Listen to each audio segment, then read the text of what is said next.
Забить. Все, пошло. Это можно свернуть.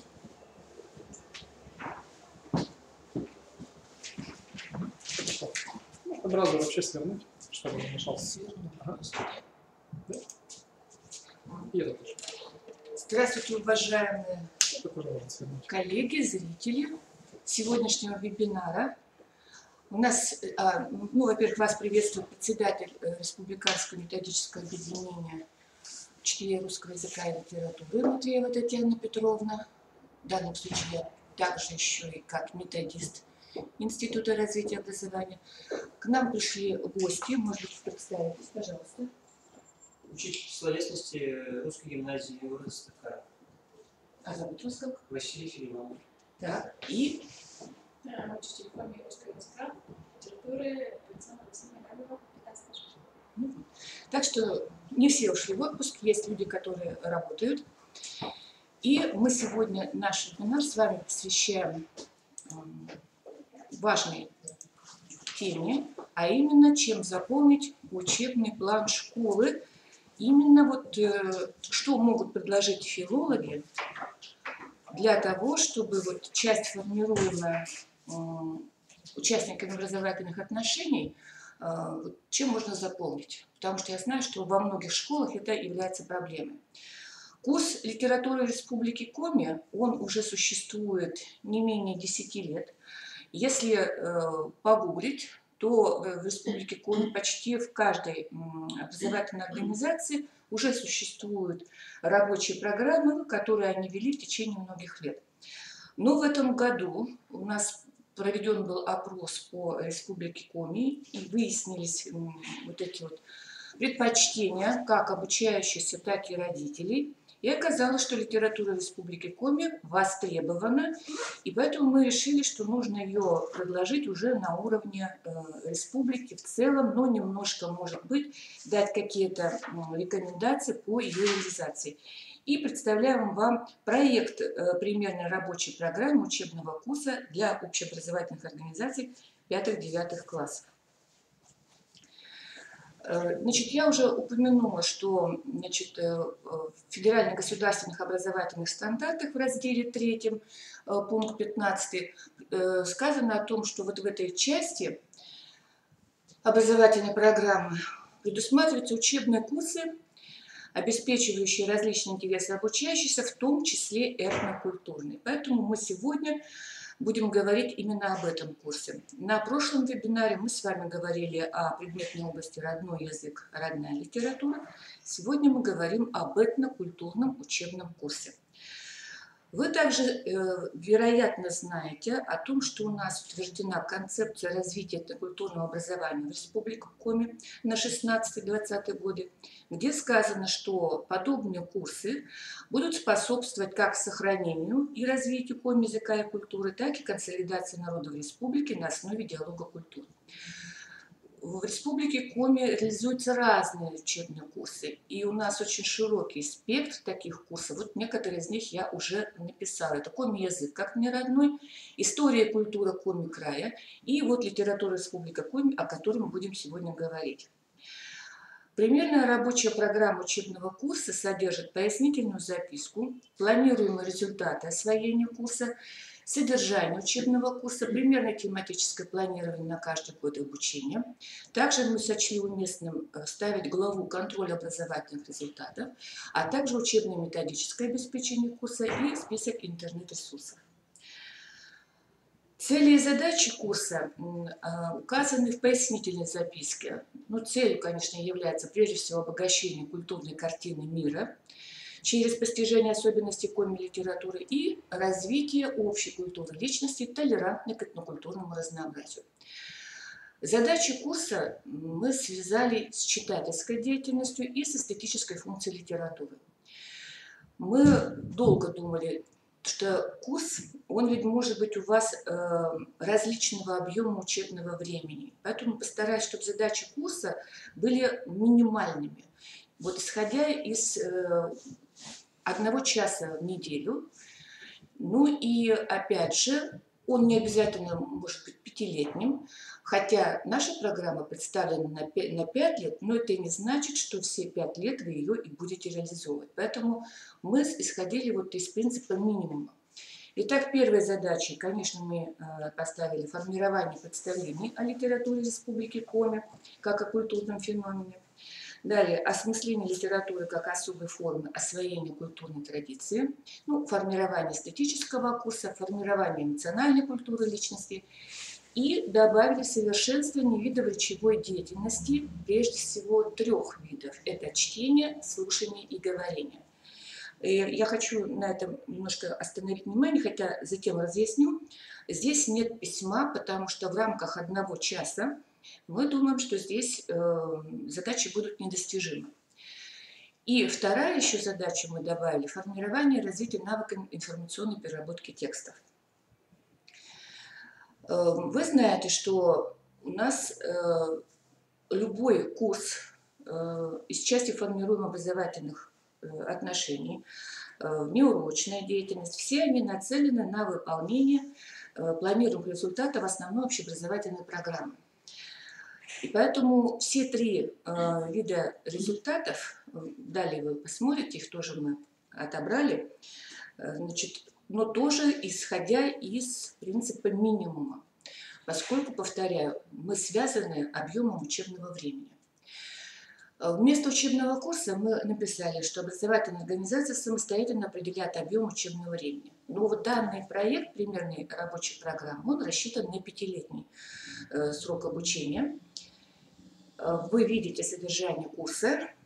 И те, кто были знакомы с программой Красильниковой и Болотовой, то для вас вот эти логика представления этого курса, она вам уже известна. Личностные метапредметные результаты. Я думаю, вы и сами их видите, но я бы хотела сделать тоже небольшой акцент. Мы понимаем, что у нас учитель на уроках обычной русской литературы, к нему сейчас еще добавилась русская родная литература. Если еще будет филолог вести вот этот курс учебной литературы Республики Коми, просто невозможно дублировать все предметные результаты на всех 3 курсах тоже, предположим, литературы. Ну, то есть учебный предмет русская литература, учебный предмет русская родная литература и учебный курс литература Республики Коми. И вот здесь это дублирование предметных результатов, я думаю, что оно не будет способствовать лучшему усвоению. Поэтому мы решили все-таки акцентом сделать это личностные, но даже, скажем так, предпочтительнее метапредметные результаты.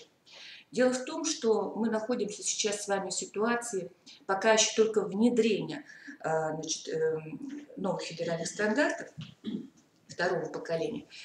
А этап внедрения означает, что пока еще есть определенные сложности. И вот по тому, как я разговариваю с учителями на наших курсах КИРО, я вижу, что пока вот метапредметная составляющая, она западает, скажем так. И коли у нас есть теперь возможность вести еще дополнительные какие-то учебные курсы, мы решили, что как раз акцент на метапредметных результатах может стать, ну, изюминкой, что ли, этих курсов. Поэтому мы записали эти результаты и хочу обратить внимание, прежде всего, это на умение работать в малой группе, на работу с информацией и на осуществление исследовательских действий в рамках учебных задач. Ну и, разумеется, регулятивные навыки тоже. Предметные результаты мы взяли из примерно основной общеобразовательной программы, раздел 1, пункт 1.2.5.2. Вы знакомы с этими предметными результатами, скорее всего, они у вас вписаны в ваши рабочие программы по литературе основных курсов. Это 3 уровня читательской культуры. И обращаю ваше внимание, что эти 3 уровня, вот это 3-й уровень и 2-й уровень, не являются обязательными. Они являются зоной ближайшего развития для тех детей, которые находятся на предыдущем уровне читательской культуры. Стало быть, например, вполне возможно, что дети и на этом, вот скажем, 1-м уровне читательской культуры будут осваивать всю программу учебного курса. Для нее, для этой группы детей, зона ближайшего развития будет вот этот второй уровень. Конечно, такой однородности в классах, наверное, не может быть. Какие-то дети будут работать на втором уровне, и для них зона ближайшего развития будет третий уровень. Вот эти три уровня, повторяю, они вам знакомы по основному курсу. Поэтому вот то, что там вписано, это принадлежит к уровню «выпускник научится». Здесь мы подумали так, что для первого уровня «выпускник научится» все, что написано на втором уровне читательской культуры, будет относиться к уровню «выпускник получит возможность научиться». Поэтому писать здесь еще отдельный какой-то уровень, сочли это излишним.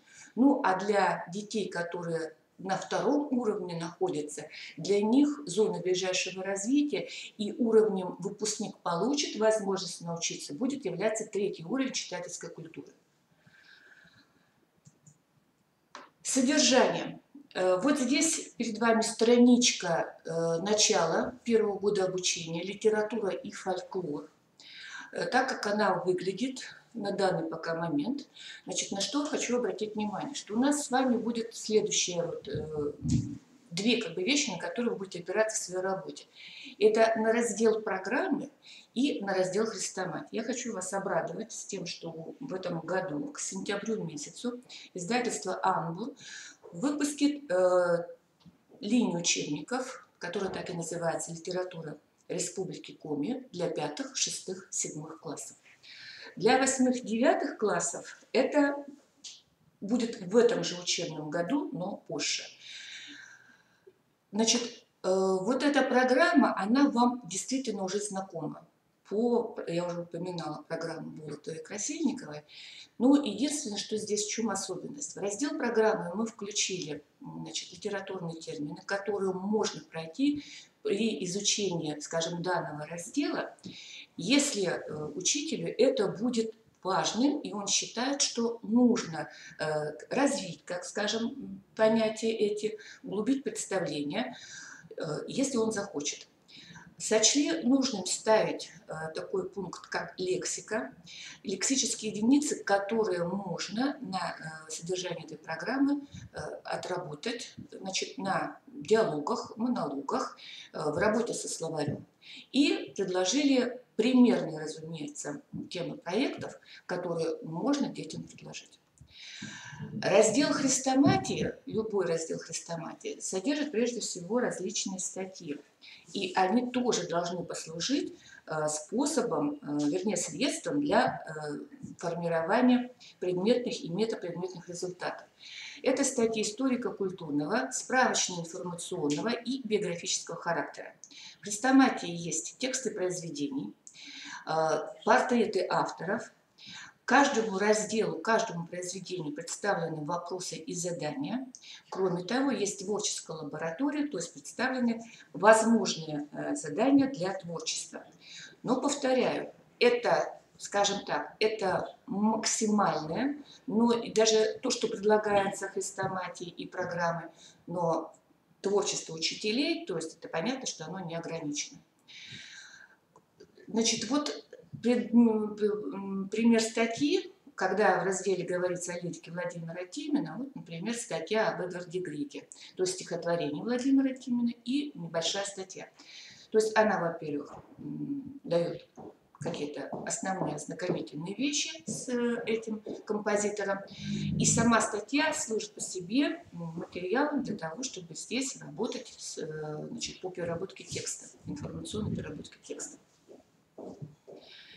Как можно работать со статьями хрестоматии? Я недаром с самого начала уже упомянула вот акцент на метапредметные результаты и на информационную обработку текста. Дело в том, что, как показывает практика, хотя бы последние устные экзамены, собеседование в 9 классе, когда им предлагается детям выполнить ряд заданий с текстом, прочитать, пересказать, ответить на вопросы, мы видим прежде всего их дефициты какие. Это как раз-таки отсутствие, скажем, умений по переработке текстов. И поэтому мы первый год обучения считаем, что надо начать прямо с простых вещей, незаслуженно, скажем так, отодвинутых в сторону, но которые являются основой для формирования более серьезных вещей. А именно сначала с понятиями и способами информационной переработки текста и, значит, с репродуктивными вопросами. Ни на уроках русского языка, ни на уроках литературы практически с репродуктивными вопросами не работают. Дети не знают этот термин, и они не знают, как строится репродуктивный вопрос. Они не знают, как правильно отвечать на репродуктивный вопрос. Они не умеют использовать цитирование при ответе на репродуктивный вопрос. Уже мало по сравнению с предыдущими годами, до того, как у нас все различные там тестовые формы, новые формы экзамена вошли в нашу практику. Еще изложению много уделялось внимания, особенно подробным изложением. Но с тех пор, как модель экзамена, основного государственного экзамена по русскому языку оставили только сжатое изложение, то компрессия текста стала в центре внимания филологов, учителей, а скажем так, подробное изложение, выборочное изложение, они отошли в сторону. И поэтому, значит, мы рекомендуем, во-первых, оставить и поработать вот в этом учебном курсе на как раз воспроизведении текста с изменением лица, потому что как раз-таки различные типы художественных и публицистического стилей часто строятся от первого лица, и как раз при анализе и комментарии детей надо обучать, излагать от третьего лица, и, конечно, здесь работа над редактированным текстом, работа над тем, как изменить, значит, местоимения, то есть работа над речевыми ошибками, и грамматическими ошибками, которые они совершают при изложении текста с изменением лица. И только после этого уже переходить к более сложным вопросам. Это постановки продуктивных вопросов, аналитических, сравнительных и прочих. Ну и, конечно же, как правильно отвечать на продуктивные вопросы. Ну, вот здесь посередине я представила вот небольшой, скажем, текст. Это не важно совершенно, о чем будет текст. Это, скорее всего, будет текст учебных хрестоматий. Это, возможно, будут тексты из других каких-то источников. И вот какими могут быть репродуктивные вопросы по тексту, которые могли бы составить дети. И ну, сами подумайте, смогли бы ваши дети, скажем, 5 класса, если так говорить, что первый год обучения – это непременно 5 класс, создать подобные репродуктивные вопросы? Коллеги, ответьте, пожалуйста. Возможно. Смогли бы они на этом тексте создать такие репродуктивные вопросы? Сядьте поближе, пожалуйста. Что скажете? Могут, конечно. Я смотрю на самостоятельно. Почему? То есть они вот именно так составят вот эти репродуктивные вопросы. Они даже именно составлять, что ли, да, имеете в виду? То есть на основе этого данного текста? Да, они должны составить правильные репродуктивные вопросы. То есть сохранить, где данные, где новое. Как это будет? Почему нет? Справиться. То есть, если вы не скажете, как это делается, вы скажете, дети составят репродуктивный вопрос или не составят? Нет. Такой термин они не знают. Но репродуктивный, если поясните, да? Ну, давайте поясним. Репродуктивные вопросы – это вопросы, которые нацелены на воспроизведение информации, которая есть в тексте. Так это не составляют, наверное, с наших классов. Вы пробовали когда-нибудь? Конечно. Мы же то же самое работаем. Вы говорите неверно. Нет, сам термин репродуктивный вопрос мы так и называем. А как вы его называете? Вопросы по тексту, да, по содержанию. А вопросы кто задает? Дети придумывают по тексту прочитанному. То есть дети задают вопросы по прочитанному тексту. Да. По художественному, по научному, по публицистическому. Но в моем случае только по художественному, потому что я предмет словесности. И то есть вы на уроках так, просите детей задать 5 репродуктивных вопросов, и они их умеют задавать. Да. В чем трудность? Видимо, я работаю где-то в другой системе образования, потому что они не умеют правильно подобрать первое вопросительное местоимение, вопросительное слово, расставить в нужном порядке все остальные слова. Нет, кто-то, может быть, и не очень хорошо это делает, но в целом-то... То есть вы полагаете, что вот этот труд деятельности не нужен? Проблема немножко в другом. Они вопросы составят, они просто отвечают односложно. есть они не умеют То правильно. есть вы считаете, что проблема не в том, чтобы правильно составить вопрос, а в том, чтобы правильно на него ответить. Да, полный Это ответ. взаимосвязанные вещи. Конечно. Обучению вопросу. То есть, понимаете, на самом деле, если ребенок умеет правильно составлять вопрос, у него не должно быть проблем с ответом на этот вопрос. И если он знает, как это делается. Но мы, например, И вот- когда работаем, извините, переберу, работаем в группе, да, одна группа составляет, другая группа отвечает на вопросы, да, на те вопросы. И меняется, соответственно, так же. Вот. И Так, хорошо. Вот посмотрите, я привела образец, третий столбик, да? Кто сотворил мир по мнению древних коми? Скажите, пожалуйста, и вот ответ. опять, чтобы Они так ответят на вопрос. По мнению древних коми, мир создали два брата Йод и Ома.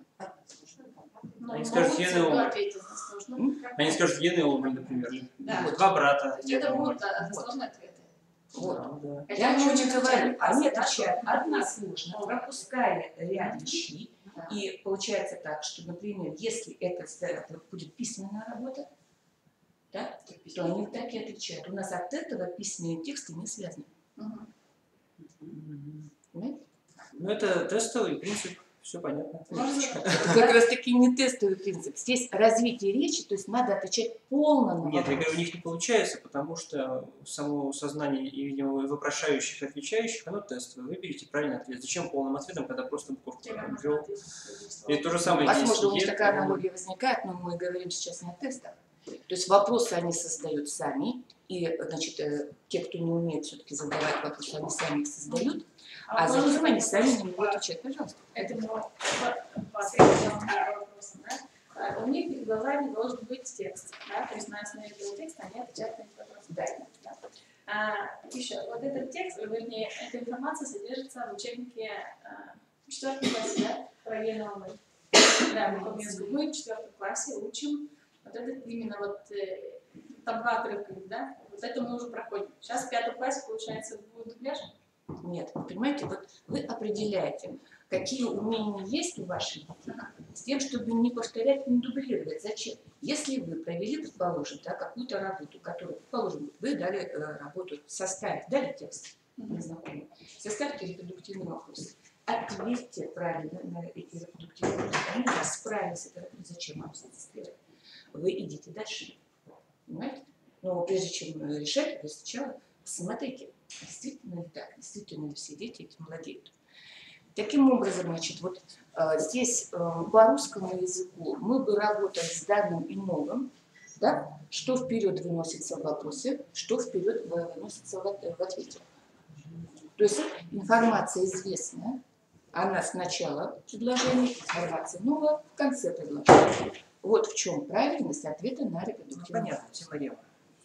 Так, значит, если же этот период, по-вашему, уже пройден, и они действительно все вопросы задали, то есть в тексте больше нет информационных центров, в которые можно было бы задать вопрос. То есть они полностью информационно переработали текст. Это ведь не означает случайного рода вопросы. То есть мы задали сколько-то вопросов, а остальное это не важно. То есть они же должны понимать, что вопрос задается к существенному в тексте. То есть это деление информации на главную и второстепенную. Понимаете, да? Так, ну, например, еще такие виды работы, где это могло бы пригодиться. Скажем, если текст прозаического характера, да, это одно.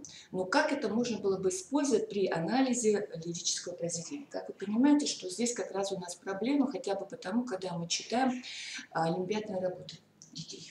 То есть вот когда им предлагается проанализировать, то прежде всего, даже если есть интересные какие-то мысли, какие-то находки, то они это текстом связанным вот донести не могут. Почему? Они не умеют также информационно переработать лирическое произведение. Вы знаете, что существует такой вид работы, как переложение.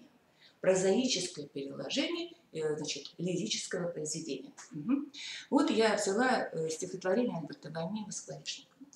И вот смотрите, если к нему задать такие же репродуктивные вопросы, вот что изображено в словесной картине, что делает метель, каково приходится скворечнику, какое будущее ждет скворечник, и ответить на этот вопрос, при этом используя, видите, цитирование, то есть детей надо обучать, брать цитаты, вставлять их в репродуктивный вопрос. Заметьте, здесь им не надо пока ничего предполагать, им не надо здесь ничто анализировать, они просто воспроизводят текст этого стихотворения.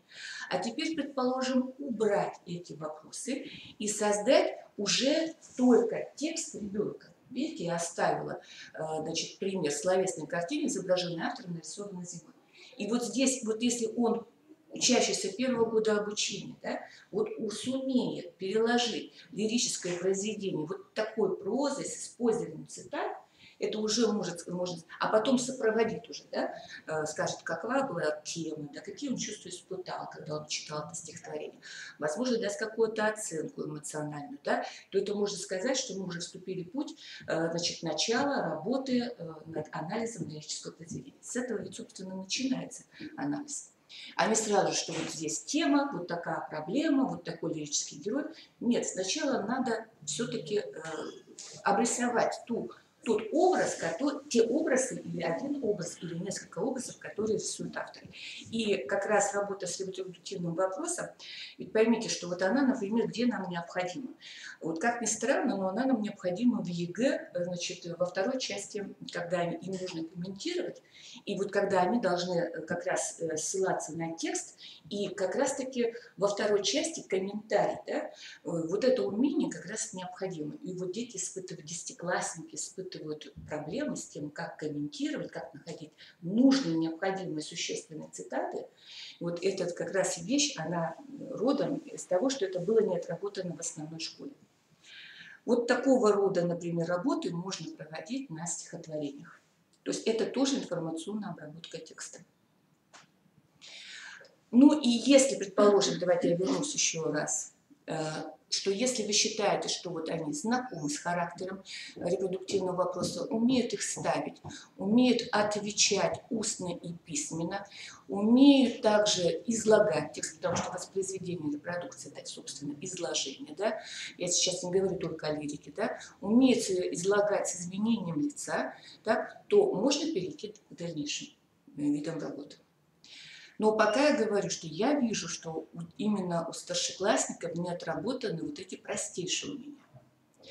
Ну и обучение постановке продуктивных вопросов. Конечно, прежде всего мы должны их познакомить с понятийным словарем, что такое продуктивные вопросы, какие они бывают, да? Значит, что это такие мыслительные операции, сравнения, там, анализ, синтез, умозаключение от частного к общему частному. И вот тогда можно будет и разработать какие-то вот такие памятки им, с ними самим создать, не обязательно давать готовые, да? Что требуется, как создать аналитический вопрос, как на него ответить. Что такое сравнение объектов? Как нужно отвечать на вопрос сравнительного характера? Что такое обобщающий вопрос? Что такое рефлексивный вопрос? Как на него отвечать?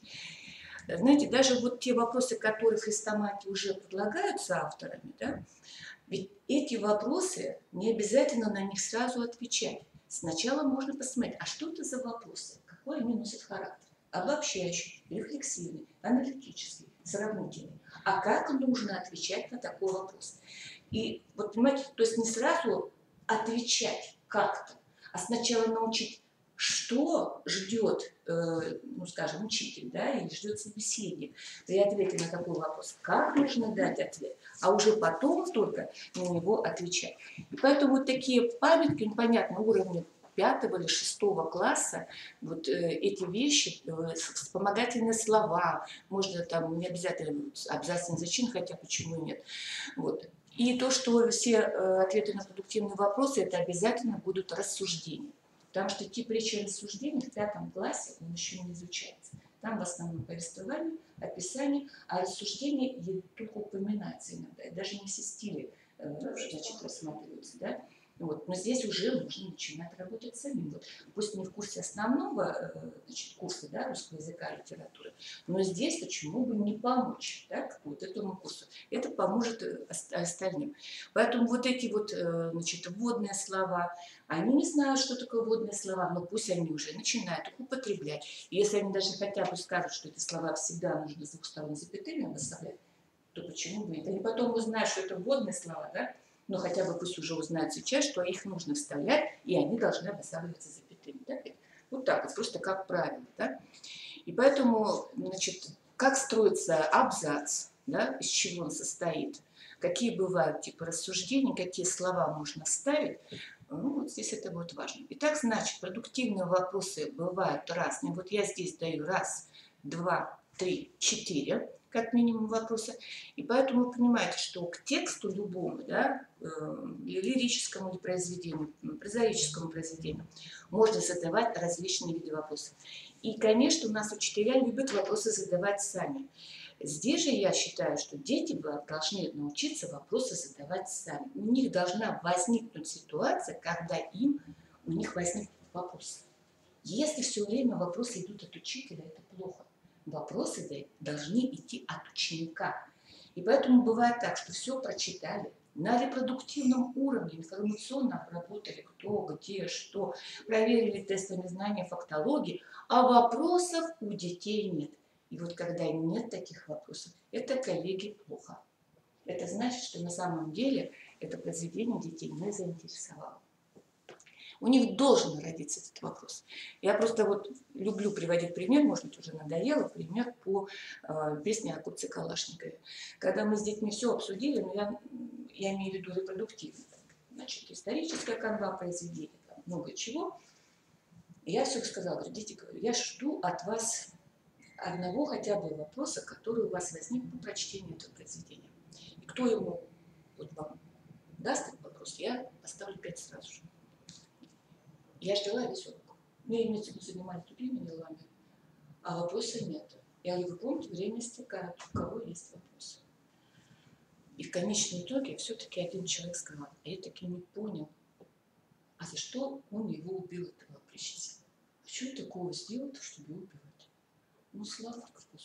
Ну, хоть один человек, наконец, у него возник вопрос. А действительно, то есть с точки зрения ребенка 21 века, Произведение нужно для восприятия. Они не понимают смысла. Но я повторяю, что вопрос не возник, а значит, произведение нигде не задело, ничто не пробудило. А нам нужно именно как раз создавать ситуацию, когда от детей пойдут вопросы. Если вопросов нет, что-то было не так в этих уроках. И поэтому вот аналитический ли вопрос, сравнительный ли, обобщающий или рефлексивный, или рефлективный, коллеги здесь специально написала, рефлектировать и рефлексировать – это одно и то же, обе входят в норму.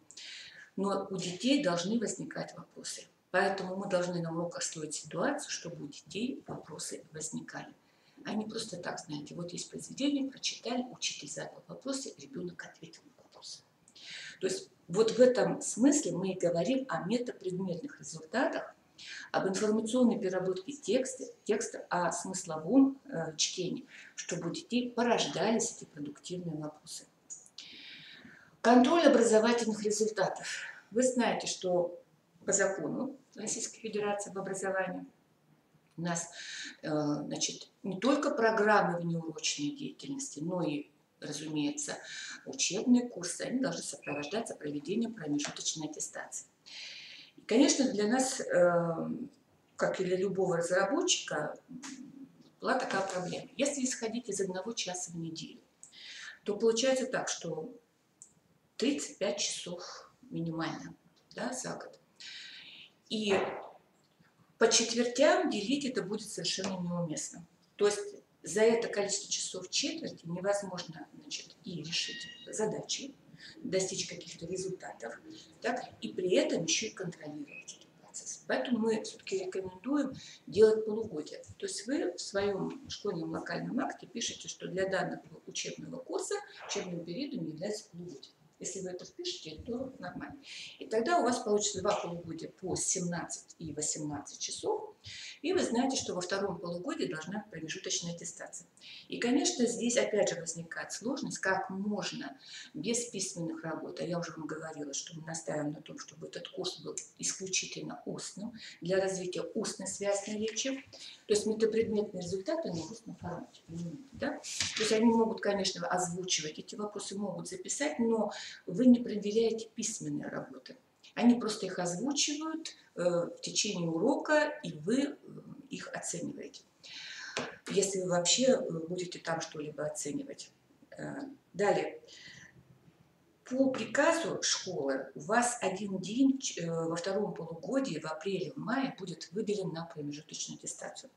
Но это будет только означать, что в этой строчке такого числа, да, у вас должны стоять отметки. Но это не значит, что вы проводите в этот день промежуточную аттестацию. Вы можете и в положении своей промежуточной аттестации в школьном локальном акте вы можете написать, что промежуточная аттестация проводится, значит, в виде защиты проектов, которые, значит, защищаются в течение года. То есть вы видели, что в программе после каждого раздела даны примерные проекты. Предположим, вы эти проекты детям дадите сразу же. То есть весь список проектных работ вы даете им заранее и говорите, что как вы будете готовы, значит, как вы, там, групповой будет проект, парный будет проект, индивидуальный вряд ли в 5 классе будет, да? Это, скорее всего, будет парная, групповая работа. Как вы готовы защитить, так и, пожалуйста. Кто-то раньше справится в первом полугодии, кто-то во втором, но вот в течение года проекты будут защищены, а отметки будут поставлены по приказу в день там, майский и апрельский. То есть только в положении надо об этом проговорить. То есть невозможно за один час прослушать защиту всех проектных работ детей в одном классе. Поэтому еще раз повторяю, что вы должны в положении промежуточной аттестации, это положение всегда требуется, оно должно висеть на сайте школьном, значит, и все какие-то новые вещи, да, то есть вы вводите учебный курс, что-то меняете в содержании, что-то меняете в форме промежуточной аттестации, там это вписываете. То есть сроки, механизмы проведения, а это является механизмом проведения, то есть что проекты вы распределяете в течение года, и форма представления результата, что должны делать дети. Ну и кроме того, вы понимаете, что вы не можете поставить отметку за 35 часов только на основе, то есть я имею в виду за год, да, на основе только одной промежуточной аттестации. А значит, здесь должны быть еще некие зачетные такие работы, которые бы, значит, на основе которых можно было выставить полугодовые отметки. Поэтому, значит, мы здесь, я сейчас покажу, мы представляем минимальное количество таких зачетных работ на первое и второе полугодие. Поскольку вот это некие формы работ, которые должны иметь обязательно критериальную базу оценивания. То есть если вы собираетесь оценивать эти работы, их нельзя оценивать в 5-бальной, или какая у вас там в вашей школе система оценивания. У вас, например, какая система оценивания? 4-бальная. 4-бальная. 2, 3, 4, 5. Ну так в этом журнале так, в общем-то, и есть. Все понятно. Вот. Но я имею в виду, что вот в каждой школе может быть, сами понимаете, да, абсолютно разная система оценивания. Ну, по баллам, по весу оценок еще делается. Можете 100-бальную, можете, как мне вчера сказали, названиями рыб оценивать, например, наливами, щуками. Это не важно. В этом журнале тоже рыбами будем. Нет, журнал, вы свои вот эти баллы можете называть как хотите, потом переводите все равно. Понятно, систему, понятно. да. 4-бальная. Итак, вот это вот самое главное, чтобы у всех форм представления планируемых результатов была критериальная база. То есть на основе чего вы ставите эти баллы. И поэтому, я, насколько знаю, у нас сейчас пока школы вот эту критериальную базу не особенно разработали. Школы сейчас вышли на такую вещь. Они решили, что вся оценочная система школы должна строиться только на весе баллов. Ну, то есть в журнале. Да, вот эта пятибалльная система. В раскладочке вид работы у нас выходят, значит, различные какие-то формы работ, а затем учитель просто, значит, вес работы выставляет. Ну и, конечно, не во всех школах даже есть инструкция или хотя бы какое-то единое понимание того, если, например, одинаковые виды работ по разным предметам, да, что они должны стоить одинаково. То есть физик, например, за ответ на развернутый вопрос оценит, скажем, 5 баллов, другой 15 баллов, другой 55 баллов. На уровне школы хотя бы вес баллов должен быть одинаковым, по одинаковым формам работы. Но не все пока про это думают. Ну и опять же, даже вот этот вес работы в журнале, коллеги, это никакого отношения, в общем-то, не имеет к федеральным государственным образовательным стандартам и к системе оценки достижений планируемых результатов. Прежде всего, у вас должен быть уровневый подход, у вас должна быть критериальная база, значит, у вас должны быть двухчастные контрольные работы, то есть все, что написано в федеральных государственных образовательных стандартах и примерно основной образовательной программе. Но критериальная база должна быть, и она, конечно, должна быть представлена, в принципе, и в вашей рабочей программе. Но поскольку школ в республике много, оценочная политика разных школ очень разная, да? И поэтому советовать что-то единое, вот, чтобы все оценивали эти виды работ так, как мы вам говорим, мы не можем. Поэтому мы написали, что эта критериальная база разрабатывается школьным методическим объединением в соответствии с системой оценки, принятой в школе. Если вы будете практиковать, а вы должны практиковать процедуры, учитывающие самооценку обучающихся, взаимооценку, то эти формы также разрабатываются на уровне школы. Здесь нет ничего единого, и которое мы бы сказали, делайте все так.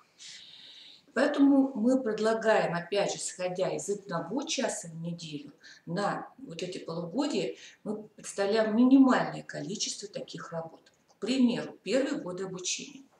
Например, выразительное чтение текста может стать таким зачетной работой первого полугодия.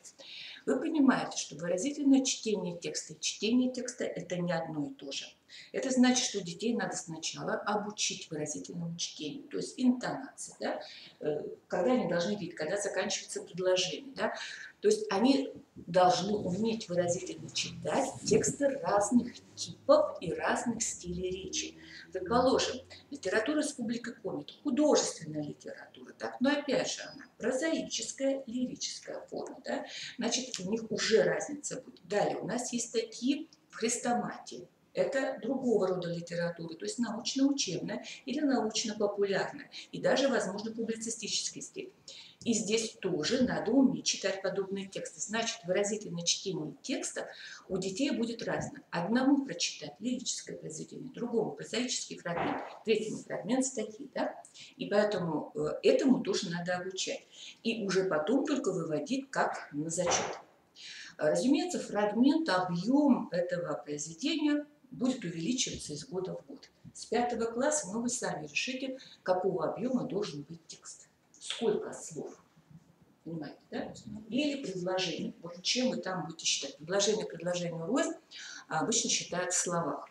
Далее. Пересказ прочитанного текста. Не обязательно того, который вот зачет был, я выразительно читал, я его же и пересказываю. То есть прочитанного текста вы даете эти тексты, они его прочитывают и пересказывают. И опять же, эти прочитанные тексты разных типов, разных стилей речи. Пересказ, полный пересказ, то есть имеется в виду, как вот если бы они писали подробное изложение, а это в устном формате пересказ.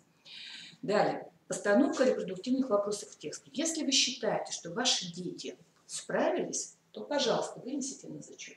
Они справились с этим. Если вы считаете, что они уже на первом полугодии, посмотрите, устные ответы на репродуктивный вопрос могут правильно отвечать, переведите тогда в зачетную работу первого полугодия и оставьте потом это. На второе полугодие уже не делайте, если считаете, что класс уже справляется с этим. Дальше. Прозаическое переложение стихотворения с использованием цитат. Если вы будете работать в течение этих 17 часов в первом полугодии, смогут они у вас сделать вот такое стихотворение, вот так прозаически его переложить. Дальше. Создание устного комментария к эпизоду, какому-то небольшому эпизоду. То есть вот я, видите, выделила 5 зачетных работ. Но я не настаиваю на именно вот этих зачетных работах. Вы можете выбрать, конечно, свои. Но вы поймите, что на это уйдет больше времени, чем вы думаете. Чтобы выслушать всех детей, там 25 тысяч человек, у каждого чтение, у каждого пересказ. Опять же, невозможно выделить урок этого зачета. А значит, в течение этих 17 часов кто-то уже на втором уроке вам выразительно прочитает и получит зачетную работу. Кто-то прочитает потом. Или кто-то первый раз дал на 3, второй раз читал лучше, вы ему исправите на 4. Понимаете, да? Он всегда может улучшить свой результат. Таким образом, вот эта распределенность зачетных вещей. Но дети, разумеется, должны знать и критериальную базу вот этого зачета. Да? Они должны сразу заранее знать, какие формы этих зачетов будут и сколько их, чтобы для них не было ничего сюрприза. Понимаете, да? И вот тогда на 17 часов 5 зачетов, я не настаиваю на 5, так? Но тем не менее, можно 4, положим. Вот. И вы с полным основанием выставите отметки за первое полугодие. При этом, коллеги, я вот не знаю, опять же, не знаю локальные акты вашей школы, оценивается ли у вас устная работа на уроке. В нашей школе, например, нет. Почему? А потому что вот у нас вот формирующее обучение оценивание. Это имеет значение? Что это школа? Просто интересно. Что это школа? То есть, например, я почему говорю, когда у вас оценочная политика, вот у нас, например, введено формирующее обучение. Это означает, что у нас домашние задания, так? Они оцениваются устно, критериально, но отметка не ставится в журнал. Вот это принцип формирующего обучения. Ну и так далее. И устные ответы на уроках тоже, значит, ребенок отвечает. Ему дается устная критериальная оценка того, что он сказал, но это не переводится в письменные баллы и в отметку журнала. Это какая оценка? Ну, например, какой вот? Мы говорим об отметках и об оценках. Оценки мы ребенка не лишаем. Он получает из ваших уст эту оценку, но она не переводится в отметку, то есть в бальное выражение, понимаешь? Ну, то есть оценка, она такая более свободная форма, типа, молодец, правильно Это называется ответил. формирующее Полный оценивание. ответ. Не только молодец, но хорошо бы еще бы сказать, что ты справился вот с этим, Ну, да. вот с этим, вот с этим, понимаете? То есть ребенок не будет. И вот здесь как раз-таки это очень удобно, понимаете?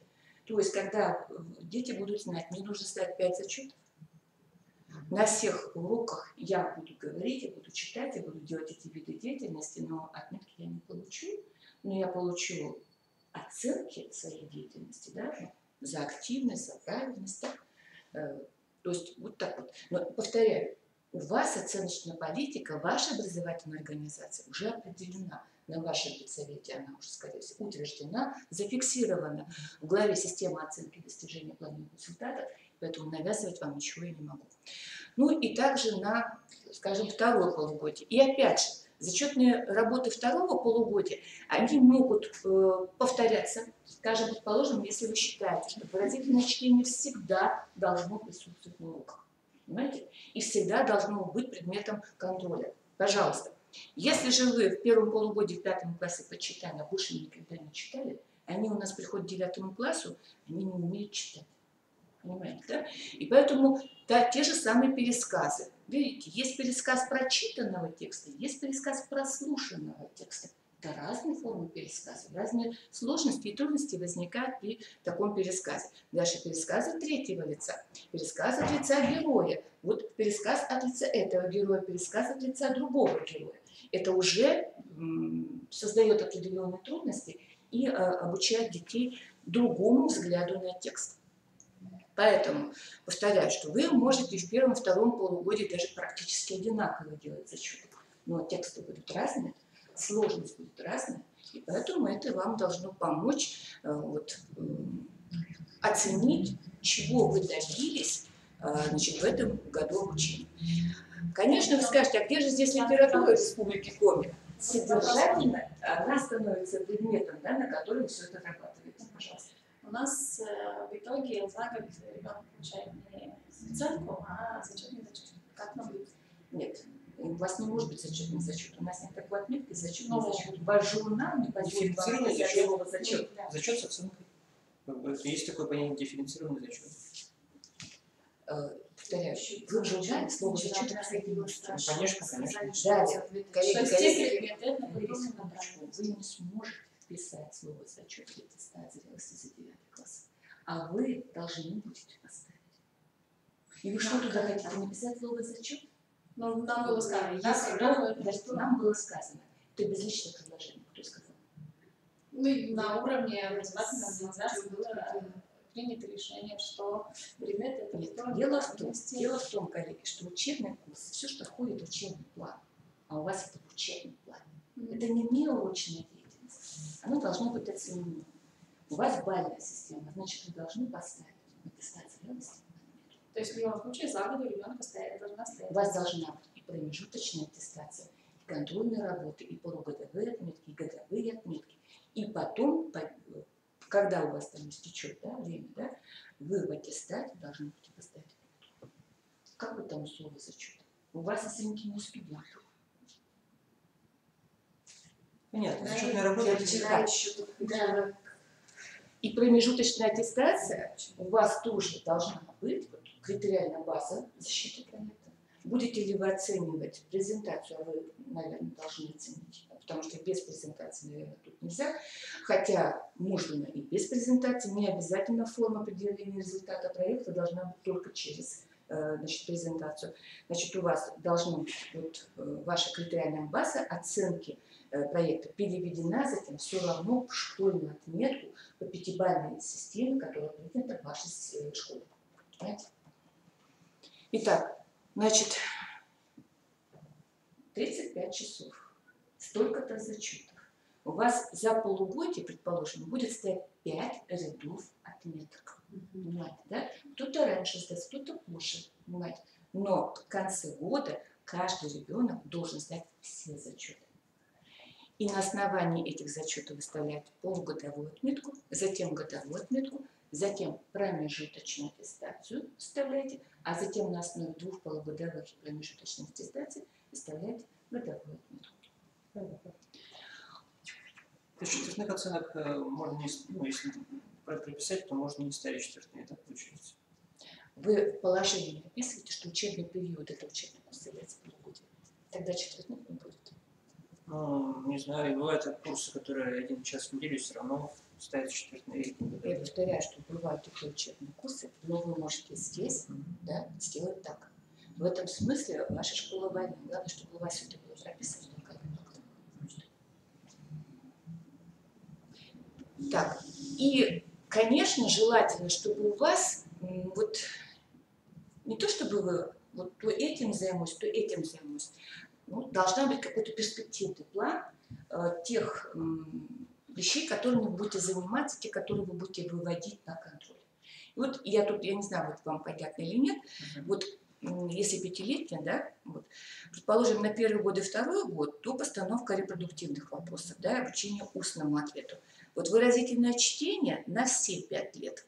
Вот здесь 5-й год они занимаются фольклором, здесь устная интерпретация пословицы, а здесь уже цитаты из текста или фрагменты текста. Да? Здесь, предположим, продуктивные вопросы с 3-го года обучения. Вы можете на 2-й год обучения переставить, да, и начинать уже работать. Да? Потом ответом на продуктивные вопросы. Пересказы, значит, с использованием цитат, без использования цитат. Создание устного комментария. То есть вот фиолетовым я выделила то, что можно было бы работать с лирикой, а черным тем, что можно было работать с прозой. Но, повторяю, это не является, как сказать, это только предложение. На самом деле вы можете совершенно разные вещи делать. Так, учебно-методическое обеспечение, как я уже сказала, вот, к сентябрю, к 1 сентября издательство «Ангел» обещает нам значит, хрестоматию практикум для 5-х, 6-х и 7-х классов. Вот так, например, выглядит страница, одна из страниц. Это те самые вопросы к разделу. Повторяю, что сами вопросы являются также чем? Предметом для информационной обработки. Да? То есть, что за характер вопросов, да? На что обращают внимание разработчики этих вопросов, да? Какие ответы он ждет, как можно правильно дать ответы на эти вопросы. И вот, предположим, творческая лаборатория. Значит, там есть работа с литературными терминами вот, и различные задания для домашнего, так сказать, формата. Просто у меня в моем распоряжении был только хрестоматия для 7-го класса, но 5-й, 6-й, остальные построены по такому же принципу. Так, и что еще? Ну вот, что я использовала? Значит, я использовала вот эту хрестоматию, дальше проект вот этой примерно рабочей программы и дидактические материалы, которые я издавала в КРПК в 2006 году для 5-6 классов, также еще для 7-х, для 8-9, но, боюсь, они уже давно не переиздаются, поэтому вот то, что про работе с вопросами, я взяла оттуда. Пожалуйста, есть ли у вас еще вопросы? А содержание где-то список литературы, как его узнать, а то ведь нам готовиться. Содержание учебного материала. Читать это, наверное, заранее лучше немножко хотя бы. Ну, безусловно, вы То же есть понимаете, мне кажется, что Составление рабочей программы должно тот, кто ориентироваться. составитель берет, да, он, конечно, вынужден будет, вот посмотрите, первый, да, страничку, если учебники первый год обучения, видите, литература и фольклор. Ну, это понятно. Так? Хорошо. Да. Здесь еще, знаете, там что мы вписали, там используем такой принцип мини-макса. Мы даем много, а вы вправе выбирать. Поэтому, например, написано там куратор, да, и не надо проходить все произведения. Мы пишем одно стихотворение по выбору. Или по данном разделе по одному произведению по выбору. То есть мы даем возможность учителю формировать на основе данной примерной рабочей программы свою рабочую программу, исходя из личных предпочтений, например, от уровня учащихся. Поэтому она, конечно, дает больше. Вам не надо выполнять эту всю примерную программу. То есть вы на ее основе создаете свою. И поскольку хрестоматия есть, то есть и программа, и наличие хрестоматии должно обеспечить ваш вот этот успех. То есть вам, ну да, конечно, прочитать. Безусловно. Но там произведения, значит, составители исходили из того, чтобы это были небольшого формата произведения, чтобы это не были какие-то романы большие, понимаете? Или фрагменты, да, пожалуйста. То есть нам при составлении рабочей программы пока ориентироваться вот на это, да? Да, вот эта программа, которая она была в 2000 каком году, да, в 2007 году, совершенно верно. Вот. Тогда это было написано в программе Болотова, сейчас это лектор нашего института Кипр-Калужской Галины Владимировны, это ее программа. Сегодня она просто хотела быть, но ее по делам вызвали. Вот. Но она носила такой общий характер, скажем так, на тот момент, в 2007 году, да, а с учетом того, как сейчас какие требования к программам, то ее нужно было немножко, так сказать, модернизировать, да, ближе к учителю, скажем так, сделать. И то есть содержание мы берем отсюда. Содержание, да, но какие-то дидактические единицы, например, мы убрали. Ну, вот то, что вы показывали, да? Да, мы убрали какие-то дидактические единицы, поэтому вот она по-прежнему актуальна, вот эта программа, да, но ее новый вариант будет немножко поменьше. Где можно купить? Вот это есть. Где вы купили? Ну, это у меня По-моему, где-то продавалось, наверное. со школы. Так, и поскольку вы понимаете, Это что старая, которая, да? у вас все-таки литература, да, и отсюда тоже, я же говорю, Потому что представление программы за 10-11 я ориентировалась на больше вот на это старое, да? Когда стала сравнивать, у меня выходит то, что мы проходим в 10 классе или там в 11, они, оказывается, должны проходить они в среднем звене, например, в 5 классе. Ну, я еще раз повторяю, вот содержание этого учебного курса – это литература Республики Коми. Но имеется в виду, что не надо на этом предмете, вернее, в ходе реализации этого учебного курса, не надо пытаться дублировать те задачи, которые стоят перед филологом в курсе русской литературы. Понимаете? То есть мы акцентируем внимание на прежде всего чем? Это на диалоге культур и на формировании вот таких общеучебных умений и навыков именно по работе с текстами. То есть чтобы этот курс был полезен и на курсах других предметов. Вот то, чему они здесь научатся, это их нужно и при чтении параграфов по любому предмету. Они должны уметь читать тексты, уметь информационно их перерабатывать. И поскольку учителя на основных курсах, они заняты как раз-таки только исключительно предметными результатами, чего ж греха таить, да? Вот. А вот на остальное у них не доходят руки, посвятите, вот скажем, этот учебный курс достижению именно метапредметных результатов. Пусть они будут впереди. Предмет пусть служит средством для формирования метапредметов. Не всех, разумеется, не всех, но хотя бы той части, которая возможно в том объеме учебного времени, который вам предоставила школа. Понимаете? Есть еще вопросы? Еще практическая часть, которую вы сказали по первому полугодию, например, 5 часов, да? 5 зачетов. Да. 5 лет. Нет. 5 зачетов. 5 зачетов. 5 зачетов. Получить. Как там это прописано в КТП? Конечно.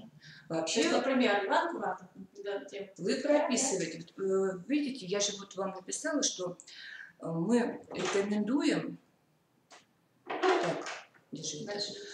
Внести главу контроль образовательных результатов Мгм. в такие учебные курсы, для того, чтобы, например, родители, если интересуются, вы же размещаете все рабочие программы и учебных курсов, и учебных предметов, вы их размещаете на сайте своей школы. Мгм. Чтобы им было понятно, на основе чего ставится отметка по этому учебному курсу, то вот эту главу мы просто ее рекомендуем ставить туда. Мы понимаем, что ее там нигде не написано, что она должна быть. Да? Но если все-таки, чтобы избежать вот этих вопросов, потому что часто бывает, что вот эта глава, система оценки достижения проникших результатов, прописана настолько общо, значит, на сайтах школ у образовательных организаций, что там не очень понятно, а как выставляются, по какому принципу выставляются отметки по всем предметам. Понимаете? И поэтому сделайте вот здесь для себя вот это впишите. Сколько зачетов, что проверяете, какая критериальная база. Понимаете? И тогда не будет вопросов ни у кого.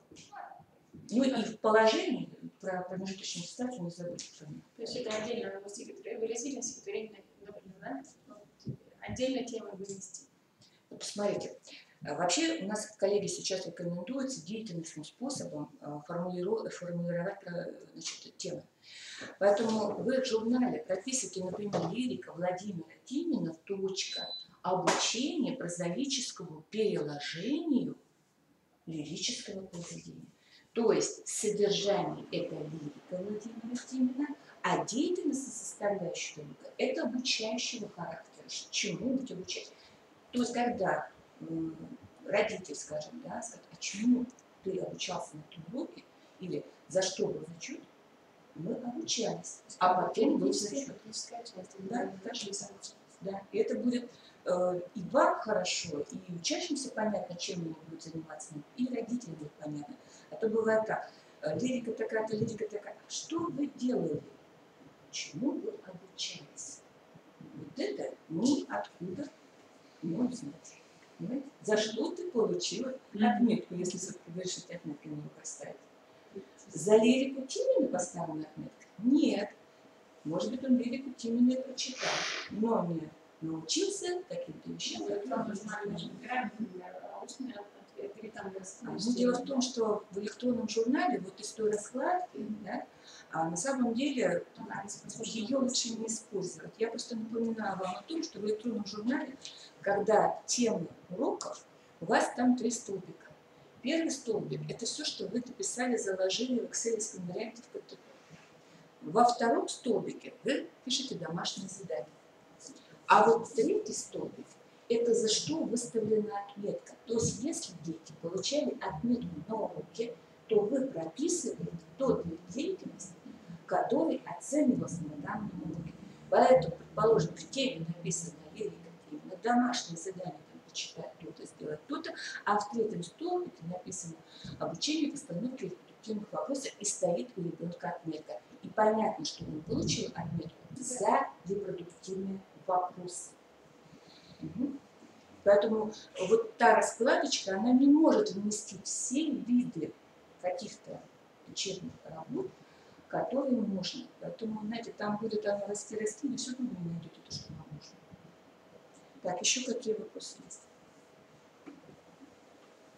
Мы просто немножко с Евгением Васильевной не понимаем. У нас вот зачетный зачет, да, в конце года мы сказали, да, оцениваем вот так. А как мы сейчас должны были, все равно мы должны уже год уже работаете, да? Почему? Вы на этой зачетной Нет. Вы только собираетесь. Да. Так, скажите, пожалуйста, где у вас этот зачет, не зачет, не написано? Вот где вот разрешение? Было сказано, да. Подождите, давайте мне было сказано. А где, в каком акте написано, что ссылаться на это. Да? Ну, конечно. У вас должно быть где-то вот это написано, что зачетная форма. Но она все равно, даже этот зачет, он должен найти бальное выражение. Понимаете? У даже зачетной работы есть и базовый уровень, и повышенный уровень. Он должен выразиться как-то балл. Так что вы, пожалуйста, пока еще, да, вы еще ничего не сделали. Значит, или лучше, я думаю, не надо усложнять себе жизнь вот этими зачетами, не зачетами. Все-таки переходите на бальную систему, потому что ваш поиск – это все бальная система, не зачет. Вчера еще спрашивала. Так, То же самое, что ко мне язык и история. так, ну я полагаю, что мы здесь еще с нашими коллегами поговорим о каких-то нюансах в их школах, да? А если у нас в чате вопросов нет, то, наверное, мы можем и завершить нашу встречу. Спасибо всем за внимание. До следующих встреч.